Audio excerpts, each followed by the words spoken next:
মমতার প্রত্যাবর্তন নাকি ক্ষমতার পালাবদল জানা যাবে কাল। ভারতের পশ্চিমবঙ্গে বিধানসভা নির্বাচনের ফল ঘিরে নজিরবিহীন নিরাপত্তা। সংঘাত বন্ধে যুক্তরাষ্ট্রকে 14 দফা প্রস্তাব ইরানের, পর্যালোচনা করছেন ট্রাম্প। হরমুজ ঘিরে তেহরানের কড়াকড়ি, প্রণালীতে স্থায়ীভাবে নিষিদ্ধ হচ্ছে ইসরায়েলি জাহাজ। যুদ্ধবিরতির তোয়াক্কা না করে লেবাননে দফায় দফায় ইসরায়েলের বিমান হামলা, একদিনে নিহত 41, পাল্টা আঘাত হানছে হিজবুল্লাহ। সংঘাতের জেরে চরম মানবিক সংকট। এবং দেশের পথে যুক্তরাষ্ট্রের হত্যার শিকার লিমনের মরদেহবাহী বিমান ঢাকায় পৌঁছাবে কাল সকালে। বুধবার নাহিদা বৃষ্টির জানাজা, 2 শিক্ষার্থী খুনের ঘটনায় প্রবাসীদের শোক।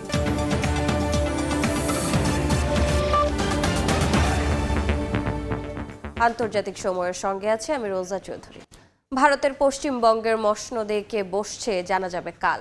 সোমবার সকাল 8টা থেকে শুরু হবে বিধানসভা নির্বাচনের ভোট গণনা।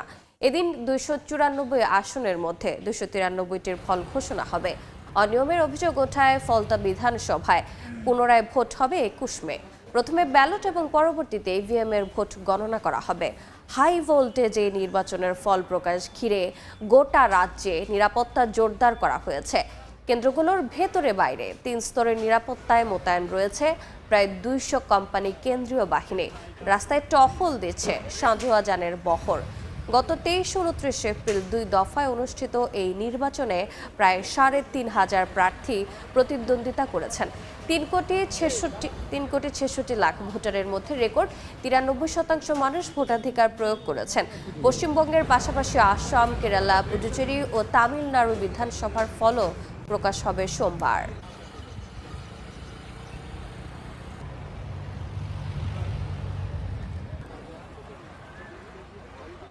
এ বিষয়ে বিস্তারিত জানাতে এই মুহূর্তে কলকাতায় আছেন সহকর্মী সুব্রত আচার্য, যাচ্ছি তার কাছে। দেখুন, এই বৈশাখের তপ্ত বিকেলে একটা ভ্যাপসা পরিস্থিতি কিন্তু আমাদের এই পশ্চিমবঙ্গ জুড়ে রয়েছে। বিশেষ করে কলকাতা এবং কলকাতার আশেপাশে আবহাওয়ার এই ভ্যাপসা গরমটি কিন্তু যে রাজনৈতিক উত্তাপ, ঠিক তার মতো করেই একেবারে সমার্থক হিসেবে বলা যায়। আপনি জানেন যে রাত পোহালেই কালকে সকাল 8টার সময় ভোট গণনা শুরু হবে। 23 এবং 29 এপ্রিল যে এই 2 দফায় ভোটে প্রায় 2948 জন প্রার্থী যাদের ভাগ্য নির্ধারণ করেছিলেন প্রায় 3,66 লক্ষ ভোটার, তাদের ভাগ্য কিন্তু আগামীকাল ইভিএম থেকে খোলা হবে এবং সকাল 8টা থেকেই আস্তে আস্তে খোলা হবে। আপনি জানেন যে এইবারে নির্বাচন অতীতের সমস্ত নির্বাচনের রেকর্ড ছাপিয়ে গিয়েছে অনেকগুলো কারণে। প্রথমে এসআইআর, তারপরে দীর্ঘ লাইন ধরে ভোটাধিকার প্রয়োগ, এবং তারপর স্ট্রং রুমে নিরাপত্তা, এবং শুধু তাই নয়, গণনা কেন্দ্রে কারচুপি হবে এই আশঙ্কা প্রকাশ করে পরস্পর দুটো রাজনৈতিক দলের পরস্পর পাল্টা অভিযোগ, এবং তারপর নির্বাচন কমিশন তাদের কঠোর নিরাপত্তার মধ্য দিয়ে গণনা কেন্দ্রগুলোতে একেবারে ঢেলে সাজিয়েছে নিরাপত্তার কয়েক স্তরীয় নিরাপত্তা। সেই ছবি কিন্তু আমরা দর্শকদের দেখিয়েছি। কালকে সকালবেলা প্রথমে ব্যালটের গণনা শুরু হবে। আপনারা জানেন যে যারা ভোটের সময় ডিউটি করেন, কর্তব্যরত নিরাপত্তা কর্মী, ভোট কর্মী কিংবা গণমাধ্যমের প্রতিনিধি, তাদের দেয়া ভোটগুলো আগে খোলা হবে। তারপর আস্তে আস্তে করে ইভিএম সেগুলো সফটওয়্যার মাধ্যমে কোনো জায়গায় 10 থেকে 20 রাউন্ড পর্যন্ত গণনা হবে, এবং রাজ্যের 77টি গণনা কেন্দ্র থেকে একই রকম ভাবে গণনা হবে। শুধু আপনি জানেন যে শুধুমাত্র পশ্চিমবঙ্গে বিধানসভা নির্বাচনের ফলাফলই কালকে গণনা হবে না, গণনা হবে কিন্তু আসাম, কেরল, পদুচেরি এবং তামিলনাড়ু বিধানসভার নির্বাচনের ফলাফল। আপনি জানেন যে নির্বাচন কমিশন 15ই মার্চ যে নির্বাচনে নির্ঘণ্ট প্রকাশ করে, পশ্চিমবঙ্গ ছাড়াও আরো 4টি রাজ্য ছিল, সেই রাজ্যের ভোট কিন্তু পশ্চিমবঙ্গের আগে সবগুলো হয়ে গিয়েছে। শুধুমাত্র তামিলনাড়ুতে যে 23 এপ্রিল 1 দফায় ভোট হয়েছে, সেই 1 দফায় প্রথম পশ্চিমবঙ্গের 1 দফার সঙ্গে ভোট মিটে গিয়েছিল। তো সব মিলে এখন নজর কালকে ভোটের ফলাফল কি হবে, প্রত্যাবর্তন না পরিবর্তন, সেদিকেই তাকিয়ে রয়েছেন গোটা দেশের সাধারণ মানুষ। এই ছিল আমার কাছে ভারতের পশ্চিমবঙ্গ সহ যে 4 রাজ্যের বিধানসভা নির্বাচনের ফলাফল গণনার আগে আমার কাছে থাকা সে সংক্রান্ত সবশেষ তথ্য। সরাসরি যুক্ত ছিলাম কলকাতায়। যুদ্ধবন্ধে যুক্তরাষ্ট্রকে 14 দফার একটি শান্তি পরিকল্পনা দিয়েছে ইরান। এতে ইরান ও লেবাননে সংঘাত স্থায়ীভাবে বন্ধ, হরমুজ খুলে দেওয়া সহ বিভিন্ন দফা রয়েছে। প্রস্তাবটি মার্কিন প্রেসিডেন্ট পর্যালোচনা করছেন বলে জানিয়েছেন। এদিকে চুক্তি না হলে যুক্তরাষ্ট্রের সঙ্গে যে কোনো মুহূর্তে সংঘাত শুরুর হুঁশিয়ারি দিয়েছে ইরান। হরমুজ প্রণালী ঘিরে যুক্তরাষ্ট্র ইরান কূটনৈতিক দোলাচল এখনও বিদ্যমান। যুক্তরাষ্ট্রের সেন্ট্রাল কমান্ড জানিয়েছে গত সপ্তাহে 48টি জাহাজকে ইরানি বন্দর থেকে ফিরিয়ে দেওয়া হয়েছে। ওয়াশিংটন বলছে ইরানের কারণে হরমুজ প্রণালীতে নৌ চলাচল সীমিত করতে হয়েছে। ইরানের পার্লামেন্টের ডেপুটি স্পিকার বলেছেন হরমুজ প্রণালী ঘিরে নতুন আইন তৈরি হচ্ছে। এই আইনে ইসরায়েলি জাহাজ প্রবেশ পুরোপুরি নিষিদ্ধ করা হবে। শত্রু দেশের জাহাজকে ক্ষতিপূরণ ছাড়া চলাচলের অনুমতি দেওয়া হবে না। অন্য জাহাজও ইরানের অনুমতি ছাড়া প্রবেশ করতে পারবে না। একই সময়ে যুক্তরাষ্ট্র $8.6 বিলিয়ন অস্ত্র বিক্রির অনুমোদন দিয়েছে কাতার, ইসরায়েল, কুয়েত ও সংযুক্ত আরব আমিরাতের জন্য। এতে মধ্যপ্রাচ্যের সামরিক উত্তেজনা আরও বেড়েছে। ইরানের উপ পররাষ্ট্রমন্ত্রী কাজেম ঘারিয়াবাদি বলেন ইরান সবসময় কূটনৈতিক আলোচনার মাধ্যমে যুদ্ধের সমাধান চেয়েছে। তিনি জানান পাকিস্তানের মাধ্যমে যুক্তরাষ্ট্রকে একটি প্রস্তাব দেয়া হয়েছে যাতে স্থায়ীভাবে যুদ্ধ শেষ করা যায়। এখন সিদ্ধান্ত যুক্তরাষ্ট্রের হাতে, তারা আলোচনায় যাবে নাকি সংঘাতের পথে থাকবে। এই অবস্থায় ইরানের এক সামরিক মুখপাত্র বলেছেন যুক্তরাষ্ট্রের সঙ্গে আবারও নতুন করে সংঘাত শুরু হতে পারে। তিনি অভিযোগ করেন ওয়াশিংটন কোনো চুক্তি মানে না এবং সংঘাত অব্যাহত থাকলে ভবিষ্যতে অপ্রত্যাশিত ব্যবস্থা নেওয়া হতে পারে। ইরান জানিয়েছে হরমুজ প্রণালী তাদের নিয়ন্ত্রণে থাকবে এবং এটিকে তারা অর্থনৈতিক ও কৌশলগত শক্তির উৎস হিসেবে ব্যবহার করবে। সাদিয়া তাসনিম, সময় সংবাদ। লেবাননে ইসরায়েলি হামলায় 24 ঘন্টায় প্রাণ হারিয়েছেন অন্তত 41 জন। এতে যুদ্ধে মৃতের সংখ্যা 2600 ছাড়িয়েছে। দেশের দক্ষিণাঞ্চলে প্রতিদিনই চলছে বিমান হামলা ও বিস্ফোরণ। যুদ্ধবিরতি থাকলেও তা কার্যকর হয়নি। দুই পক্ষই চালিয়ে যাচ্ছে পাল্টাপাল্টি আক্রমণ। স্থানীয় সময় শনিবার লেবাননের দক্ষিণাঞ্চলের বিভিন্ন এলাকায় একাধিক বিমান হামলা চালায় ইসরায়েল। এতে বেশ কয়েকজন নিহত হওয়ার খবর নিশ্চিত করেছে দেশটির স্বাস্থ্য মন্ত্রণালয়। নাবাতিয়ে, সিডন ও টাইর অঞ্চলের বিভিন্ন শহর ও গ্রামে হামলার ঘটনা ঘটে। কোথাও বসতবাড়ি, কোথাও চলন্ত গাড়ি লক্ষ্য করে আঘাত হানা হয়। এসব হামলায় নারী ও শিশুসহ বহু বেসামরিক হতাহতের অভিযোগ উঠেছে। পাল্টা আক্রমণ অব্যাহত রেখেছে হিজবুল্লাহ। সংগঠনটি জানিয়েছে দক্ষিণাঞ্চলের বিভিন্ন ফ্রন্টলাইনে ইসরায়েলি সেনা ও সামরিক যান লক্ষ্য করে আর্টিলারি ও ড্রোন হামলা চালানো হয়েছে। বিশেষ করে ফাইবার অপটিক নিয়ন্ত্রিত ছোট ড্রোন ব্যবহার করে ট্যাঙ্ক ও সামরিক সরঞ্জামে আঘাত হানার নতুন কৌশল প্রয়োগ করছে তারা। এতে ইসরায়েলি সেনা হতাহতের ঘটনাও ঘটছে। মার্চের শুরু থেকে চলমান সংঘাতে এখন পর্যন্ত 2600-এর বেশি মানুষ নিহত এবং 8000-এর বেশি আহত হয়েছে বলে জানিয়েছে লেবানন কর্তৃপক্ষ। বাস্তুচ্যুত 10 লাখেরও বেশি। সাদিয়া তাসনিম, সময় সংবাদ। দেশের উদ্দেশ্যে রওনা হয়েছে যুক্তরাষ্ট্রের হত্যাকাণ্ডের শিকার জামিল আহমেদ লিমনের মরদেহবাহী বিমান। স্থানীয় সময় শনিবার রাতে ফ্লোরিডার অরল্যান্ডো বিমানবন্দর থেকে রওনা হয়ে ঢাকায় পৌঁছাবে সোমবার সকালে। এদিকে নিহত আরেক শিক্ষার্থী নাহিদা সুলতানা বৃষ্টির মরদেহ স্থানীয় ফিউনারেল কর্তৃপক্ষের কাছে হস্তান্তর করেছে পুলিশ। 6 মে তার জানাজার পর মরদেহ ঢাকায় পাঠানোর প্রক্রিয়া শুরু হবে। যুক্তরাষ্ট্র থেকে হাসানুজ্জামান সাকির রিপোর্ট। অশ্রু আর ভালোবাসায় সহপাঠীরা বিদায় জানানোর দুদিন পর এবার ঢাকার উদ্দেশ্যে রওনা হয়েছে জামিল আহমেদ লিমনের মরদেহ। স্থানীয় সময় শনিবার রাত 8:45টায় জামিলের মরদেহ বহনকারী এমিরেটস এয়ারলাইন্সের বিমানটি অরল্যান্ডো বিমানবন্দর ছাড়ে। দুবাই হয়ে সোমবার সকালে ঢাকায় পৌঁছাবে মরদেহ। মর্মান্তিক নৃশংস হত্যাকাণ্ডের শিকার জামিল লিমনের মরদেহ আজ যুক্তরাষ্ট্র থেকে বাংলাদেশের উদ্দেশ্যে যাত্রা করল। এই মরদেহ বাংলাদেশে পৌঁছবে 4 মে সকাল 8:40। এদিকে খুন হওয়া আরেক বাংলাদেশি শিক্ষার্থী নাহিদা সুলতানা বৃষ্টির মরদেহ স্থানীয় ফিউনারেল কর্তৃপক্ষের কাছে হস্তান্তর করেছে পুলিশ। আগামী 6 মে তার জানাজা হবে। এরপরই বৃষ্টির মরদেহ ঢাকায় পাঠানোর প্রক্রিয়া শুরু হবে। যুক্তরাষ্ট্রে বাংলাদেশি 2 মেধাবী শিক্ষার্থী হত্যার ঘটনায় ক্ষুব্ধ ও মর্মাহত স্থানীয় প্রবাসীরা। সমস্ত আয়োজন, সমস্ত অনুষ্ঠান, সমস্ত আনন্দ সবকিছু সারা জীবনের জন্য বিলীন হয়ে গেল শুধুমাত্র এই একটা বাজে ঘটনার জন্য, জঘন্য ঘটনার জন্য। জামিল বৃষ্টি হত্যাকাণ্ড আমাদেরকে ক্ষুব্ধ করেছে, স্তম্ভিত করেছে। আমরা হতবাক। আমরা এই হত্যাকাণ্ডের সুষ্ঠু বিচার দাবি করছি। তদন্তকারী সংস্থার দাবি, জামিলের রুমমেট হিশাম গার্ভে পরিকল্পিতভাবে দুজনকে হত্যা করেছে। পুলিশ তাকে গ্রেফতার করার পর আদালত জামিন নাকচ করে অভিযুক্তকে কারাগারে পাঠিয়েছে। সাউথ ফ্লোরিডা বিশ্ববিদ্যালয়ে পড়াশোনা, ক্লাস, পরীক্ষা সবই চলছে, কিন্তু ক্যাম্পাস জুড়েই যেন নীরবতা, শোকের ছায়া। কোনোভাবেই জামিল ও বৃষ্টির স্মৃতি ভুলতে পারছে না তার সহপাঠীরা। হাসানুজ্জামান সাকি, সময় সংবাদ, যুক্তরাষ্ট্র। তাইওয়ান প্রণালী ঘিরে আবারও উত্তেজনা বাড়ছে। একদিনে প্রায় 30টি চীনা যুদ্ধবিমান ও একাধিক যুদ্ধ জাহাজের উপস্থিতি শনাক্ত করা হয়েছে বলে দাবি তাইপের।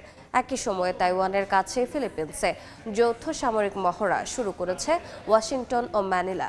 পাল্টাপাল্টি এ ধরনের পদক্ষেপে এশিয়া প্রশান্ত মহাসাগরীয় অঞ্চলে শক্তির লড়াই আরও তীব্র হওয়ার ইঙ্গিত দিচ্ছে বলে মনে করেন বিশ্লেষকরা।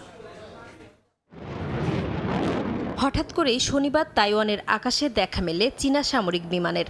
জলপথে শনাক্ত হয় জাহাজও। তাইওয়ানের প্রতিরক্ষা মন্ত্রণালয় জানিয়েছে, শনিবার সকাল পর্যন্ত দ্বীপটির আশপাশে 29টি চীনা সামরিক বিমান, 6টি নৌযান এবং 2টি সরকারি জাহাজ শনাক্ত করা হয়েছে। এর মধ্যে অন্তত 15টি যুদ্ধবিমান তাইওয়ান প্রণালীর মধ্যরেখা অতিক্রম করে উত্তর, মধ্য ও দক্ষিণ পশ্চিমাঞ্চলের এয়ার ডিফেন্স আইডেন্টিফিকেশন জোনে প্রবেশ করে বলেও দাবি তাদের।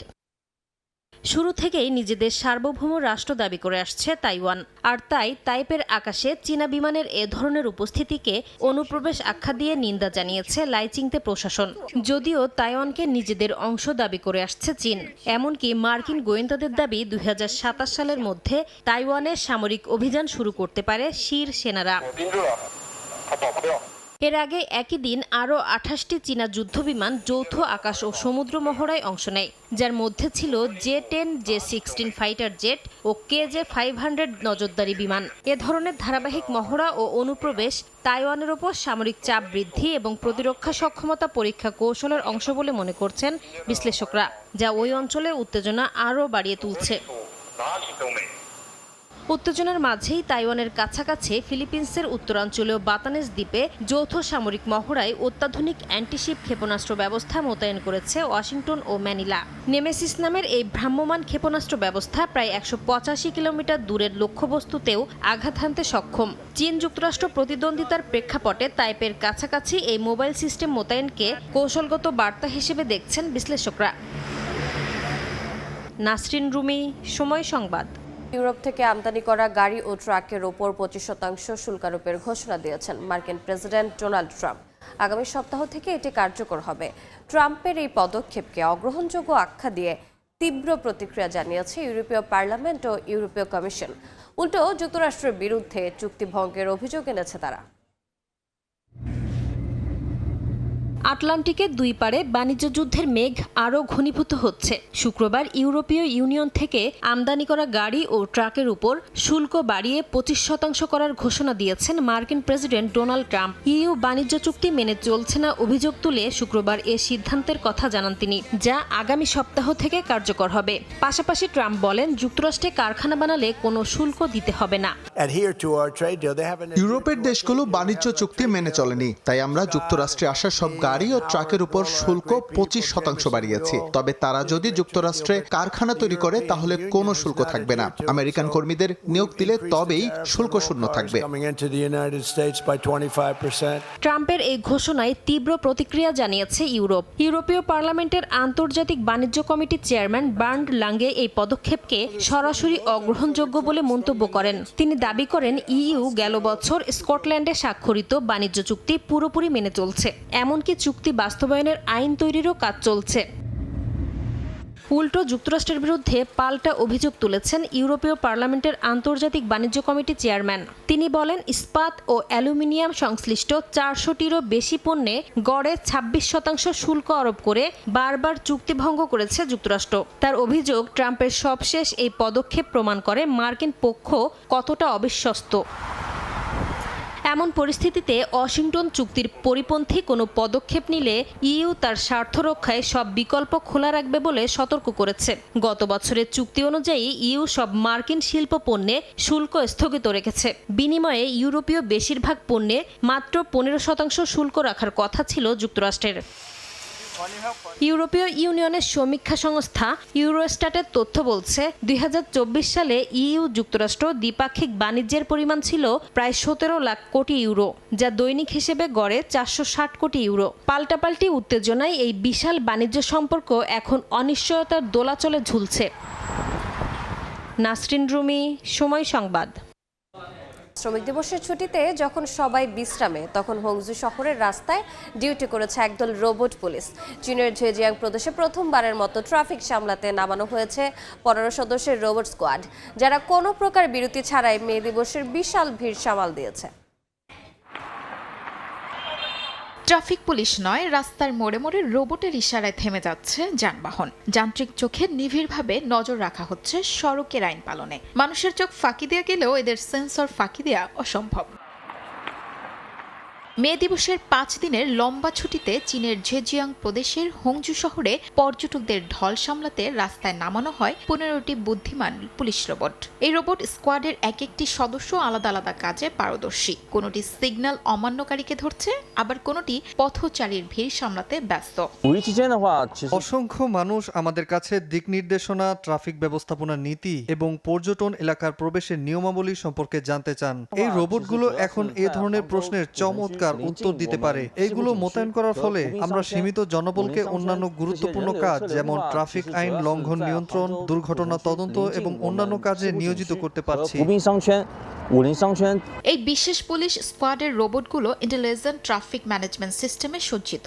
পরিস্থিতির ভিন্নতা অনুযায়ী এরা নিজেদের কার্যক্ষমতা পরিবর্তন করতে পারে। রোবটের এই দলটির কারিগরি বিশেষত্ব এদের হিউম্যান মেশিন সিনার্জি বা মানুষ ও যন্ত্রের সমন্বিত কর্মপদ্ধতি, যেখানে সাধারণ পুলিশ কর্মকর্তাদের সক্ষমতার সাথে এই রোবটগুলোর যান্ত্রিক নিখুঁত দক্ষতাকে যুক্ত করা হয়েছে, যা ট্রাফিক ব্যবস্থাপনায় এক নতুন বৈচিত্র্য নিয়ে এসেছে।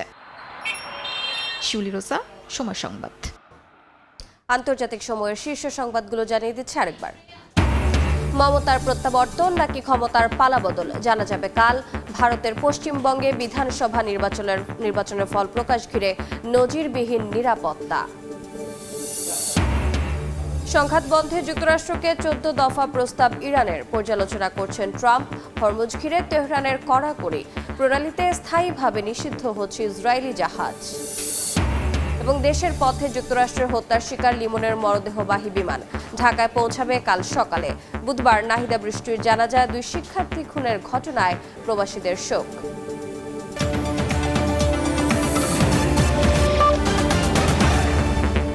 এ ছিল আন্তর্জাতিক সময়। এরপর বিকেল 5টার সময় সংবাদ নিয়ে সঙ্গে থাকবেন ইমদাদুল হক। রোজা, আপনাকে ধন্যবাদ। বিকেল 5টার সময় সংবাদ নিয়ে আসছি কিছুক্ষণ পর, সঙ্গে থাকুন সময়ের।